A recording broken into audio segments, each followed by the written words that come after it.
Antikythera Mechanism. The ancient Greek device is often called the world's first analog computer, a hand-cranked mechanism of bronze gears designed over 2,000 years ago. Roughly the size of a shoebox, it could predict the positions of the sun, moon, and possibly planets, and even track eclipses and elliptic cycles decades in advance.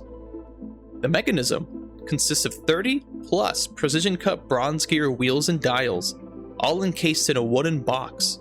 Its sophistication is astonishing for its era. No other geared machine of comparable complexity is known from antiquity. Similar technology reappeared only a millennium later in medieval clocks, making the Antikythera Mechanism a truly extraordinary artifact. The device was discovered in 1901 in the wreck of a Roman-era ship off the Greek island of Antikythera. Greek sponge divers recovered a lump of corroded bronze from the seabed, which went largely unnoticed in a museum storeroom for 2 years. In 1902, archaeologist Valerio Stice examined the lump and realized a gear wheel was embedded within it. Subsequent investigations, including an X-ray imaging in the 1970s, revealed the assembly of interlocking gears and engraved scales inside. Today, the fragments reside at the National Archaeological Museum in Athens, where researchers have used modern scanning to reconstruct how the device worked. The Antikythera Mechanism is considered unusual and mysterious because it demonstrates an advanced level of technological skill thought to be beyond its time. Scholars initially found it prognostic, too advanced to have been made in the Hellenistic period. Its precise gearwork suggested a lineage of development, yet no other examples could have been found, implying it may have lost predecessors. The mechanism's existence challenges assumptions such as engineering mastery that was not expected from 2nd century BC Greece. Even after decades of study, experts are awed by how this analog computer was designed. In summary, it's a technological marvel far ahead of its ancient context. The Maine Penny. It's a small 11th century Norse silver coin found in Maine. It's a Norwegian coin from the reign of King Olaf Kyrre from around 1067 to 1093 AD and measures less than an inch across. The coin was pierced with a hole, suggesting it may have been worn as a pendant by someone long ago. This tiny silver piece bears medieval Norse designs and is notably out of place in North America. It is the only widely accepted pre-Columbian Norse artifact ever found in the United States. Its surprising presence had led to speculation that it arrived via Viking explorers or far-reaching trade networks. The coin was discovered on August 18, 1957, by an amateur archaeologist, Guy Melgren, at a Native American dig site known as the Goddard Site in Brooklyn, Maine. Buried among some 30,000 indigenous artifacts on a coastal midden, it was initially misidentified as a 12th century English penny and kept in Melgren's collection. Only in 1978 was its true identity recognized after experts saw a photo and identified it as a Norse coin, minted between 1065 and 1080 AD. The coin was subsequently studied and confirmed to match coins of King Olaf III's era. Today, the Maine Penny resides at the Maine State Museum, having been donated in 1974, and it remains an object of fascination as evidence of a Norse connection to North America. The Maine Penny is considered unusual and controversial because it raises questions about early transatlantic contact. Its old world origin predates Columbus by centuries, fueling debates on how it reached Maine. One theory is that Viking explorers may have ventured further south and left the coin behind. Others suggest it could have moved through indigenous trade networks from Norse outposts in Greenland or Labrador to the Maine coast. This even has some skepticism. Some think that it may have been a modern planting or a hoax, though Melgren's long, quiet possession argues against an intentional fraud. Mainstream scholars tend to accept the coin as a genuine but cautious item. And they say a single stray coin is not definitive proof of Vikings in Maine. The Tamil Bell. This artifact is the bronze top of a ship's bell, about 13 centimeters tall and 9 centimeters deep, bearing an ancient Tamil script engraving. It was found in New Zealand, despite its inscription being in a South Indian language. The Tamil Bell's writing reads, Mukiatin Vaku. Actually, I don't even know how to read it. I don't know why I'm trying this. But its Indian inscription means the bell of the ship of Mohedin Bucks, suggesting it once belonged to a vessel. Made of bronze and shaped like a pot with flanged rims, the object could indeed ring like a bell, but by the time of its discovery, only the bell's crown, the top handle and shoulders, survived. The bell was discovered around 1836 by the English missionary William Colenso in the Northland region of New Zealand. Colenso encountered it at a Maori village near Wangari, where a local Maori woman had repurposed the strange bronze object as a cooking pot for boiling food. According to Colenso's account, the villagers said the bell had been in their community for generations and was found in the roots of a tree blown over in a storm. Recognizing it as part of a ship's bell with foreign writing, Colenso traded a cast iron pot for the artifact and took it into his possession. After Colenso's death in 1899, the bell was donated to the Colonial Museum, now Te Papa Tongarewa, in Wellington, where it remains today. The Tamil Bell is a highly unusual artifact because it suggests a possible pre-European link between South Asia and Polynesia, a connection not documented in known history. In the early 19th century, there was no trade between Maori and any part of Asia, making the bell an apparent out-of-place artifact with no clear explanation.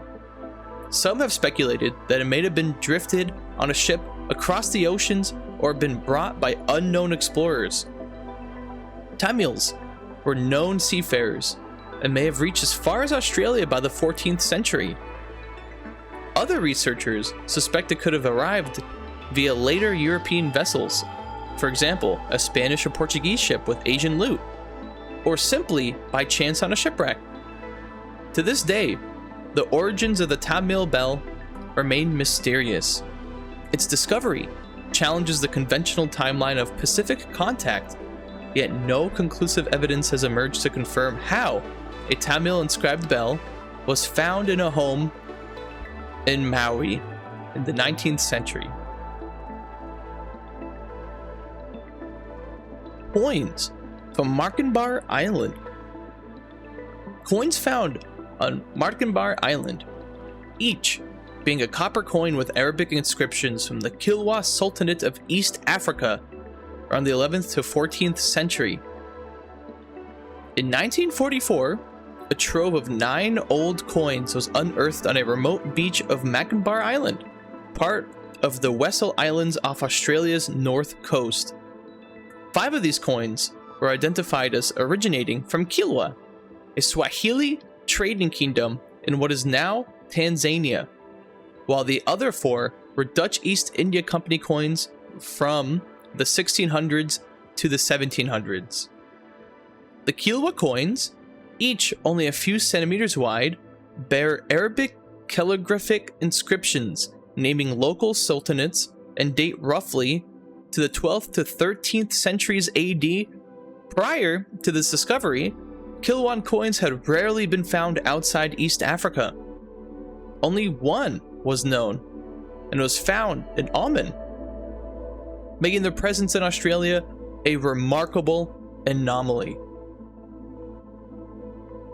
The coins were discovered in 1944 by RAAF serviceman Maurice Eisenberg, while he was stationed on Machinbar Island during World War II.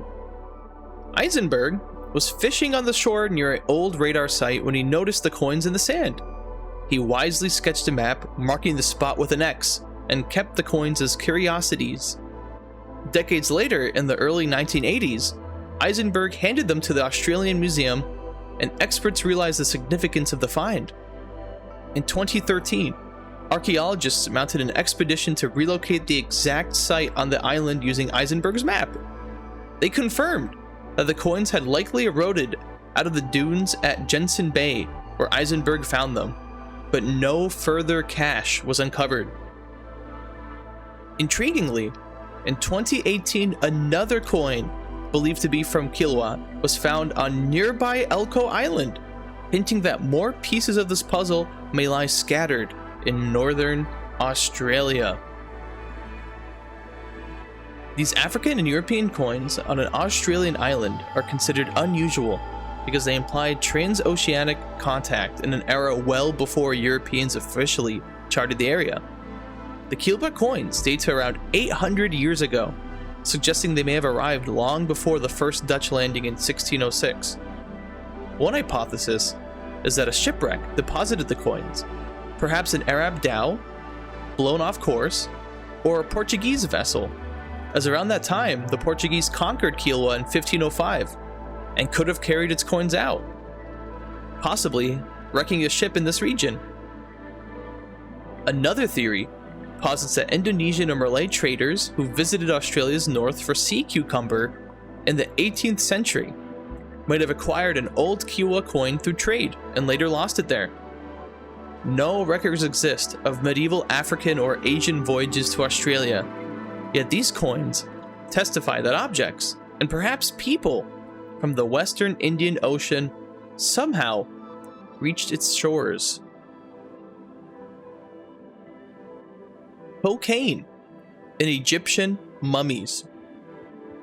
In the early 1990s, a German toxicologist made a weird claim. Some Egyptian mummies tested positive for cocaine and nicotine, alkaloids derived from coca leaves and tobacco, which were plants native only to the Americas. Specifically, in 1992, Dr. Svetlana Balabanova reported finding traces of cocaine and nicotine, as well as hashish, in the hair, skin, and bones of several ancient mummies, including that of a priestess named Henwet Tai. This was utterly unexpected, since coca and tobacco were unknown in Africa before Columbus. The findings implied either an unknown transatlantic contact in antiquity or a baffling case of contamination. The mummies in question are over 3,000 years old, yet their chemical profile seemingly held residues of New World drugs. Balabanova's initial announcement in 1992 caused worldwide intrigue. She had applied sensitive forensic techniques such as immunoassays and gas chromatography mass spectrometry to mummy samples and detected these compounds. The results were published in a scientific journal in 1993. Following this, other scientists attempted to replicate the tests. In two later analyses of different Egyptian mummies, researchers were largely unable to confirm the presence of cocaine. Some tests found nicotine in a few mummies, but not cocaine. This inconsistency raised suspicions. Critics pointed out that mummies have been handled, restored, and even fumigated with all sorts of substances over the centuries. Nicotine, for example, could come from old world plants like belladonna, or from centuries of exposure to tobacco smoke. Cocaine, however, had no known old world resource, making its reported presence especially controversial. The notion of cocaine mummies remains a mystery. If authentic, this suggests an ancient transoceanic exchange. Somehow Egyptians, or intermediaries, obtained American botanical products long before Columbus. Most scientists lean toward the contamination hypothesis, noting that rigorous controls and context are crucial in such analyses. The original testers' methods and data have been questioned, and the subsequent studies failed to consistently reproduce the cocaine finding. To date, there is no verified evidence of pre-Columbian contact between Egypt and the Americas, so the presence of cocaine and nicotine in mummy tissues remains an unexplained anomaly. The Nimrud Lens. It's a 3,000-year-old piece of polished rock crystal discovered in Assyria. The small oval lens, about 38 millimeters across, was unearthed at the royal palace of Nimrud in Iraq and dates to the 8th century BC. The artifact is a slightly convex optical lens, essentially a crude magnifying glass with a focal length of roughly 12 centimeters, giving about 2 to 3 times magnification. It is transparent quartz shaped by hand. When held at the correct distance, it can focus light or enlarge the appearance of objects, suggesting it might have been used to magnify small details or concentrate sunlight as a burning glass. If indeed used as an optical tool, the Nimrud lens would represent remarkably early lens making, predating known lenses by well over a millennium. The lens was discovered in 1850 by British archaeologist Austen Henry Layard during excavations of the Northwest Palace in Nimrud. Layard found it among other palace treasures of the Neo-Assyrian Empire. Curious about its purpose, he noted that Assyrian craftsmen made very fine carvings and suggested this crystal could have helped them engrave tiny details by magnifying their work. The object has been sent to the British Museum, where it came to be nicknamed the Nimrud Lens, but also known as Layard's Lens. Researchers confirmed it can indeed form an image and ignite tinder when sunlight is focused, though its optics are primitive. The Nimrud Lens is often cited as an out-of-place artifact because optical lenses are not known to have been used by the Assyrians or any culture so ancient. Its existence has prompted a range of theories. Some enthusiasts even propose that it might have been a part of an ancient telescope, suggesting Assyrians could have observed celestial details. One scholar even speculated this lens could explain the Assyrians' advanced astronomy if they had telescopic aid, such as this lens. However, most experts find that unlikely. They point out that the lens's quality is quite crude, with distortions and aberrations, and that no other components of the telescope were found. The more reasonable explanation is that the Nimrud lens may have been an ornamental inlay, a piece of crystal used to decorate furniture or jewelry, which by chance has a convex shape that can magnify. The Shroud of Turin. It's a long linen cloth, about 4.4 meters by 1.1 meter, bearing the faint frontal and dorsal imprint of a naked man who appears to have suffered crucifixion.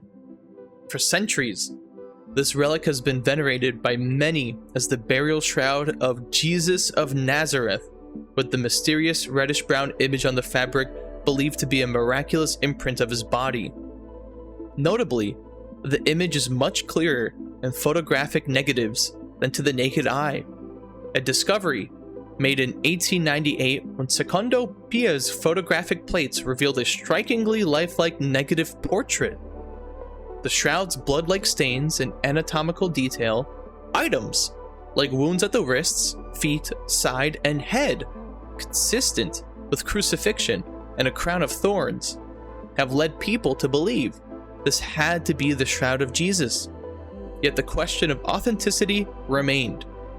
Whether it truly dates from the 1st century and wrapped Jesus, or is it a later artifact, we may never know.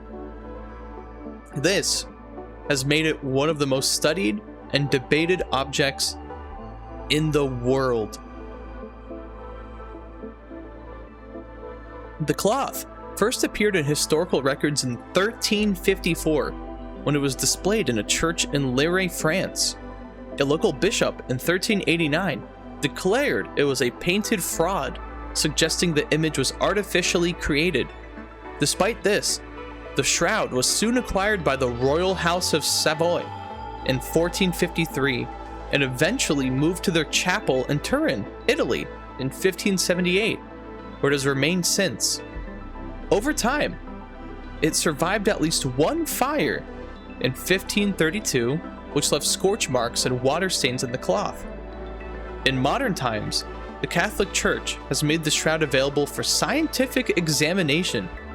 A pivotal moment came in 1988 when small samples of the linen were subjugated to radiocarbon dating at 3 separate laboratories.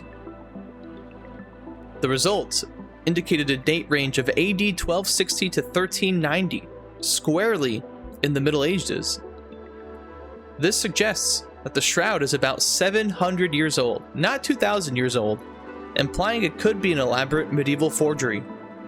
Additionally, earlier forensic analysis in 1978 by the Shroud of Turin research project had found no definitive pigments or dyes in the image, and one expert, Walter McCrone, argued the image might be composed of traces of red ochre and vermilion paint, though his findings were contested. The shroud's status is controversial because it touches on faith, history, and science in equal measure. On one hand, the radiocarbon dating and some forensic evidence strongly indicate it is not the actual burial cloth of Christ, but a clever medieval creation. But, on the other hand, proponents of authenticity question the carbon dating results, suggesting that sample contamination or medieval repair patches may have skewed the dates. They also point to the image's still unexplained formation. The ghostly negative image is a superficial discoloration of the linen fibers with no signs of brushstrokes, chemicals, or photographically sufficient materials by medieval means. The Shroud of Turin thus remains an enigma. It could be real, it could be fake. This is why it is so heavily debated. What did you guys think? 7 out-of-place artifacts that are still debated today. Hoax or not? Let's take a cryptid clue.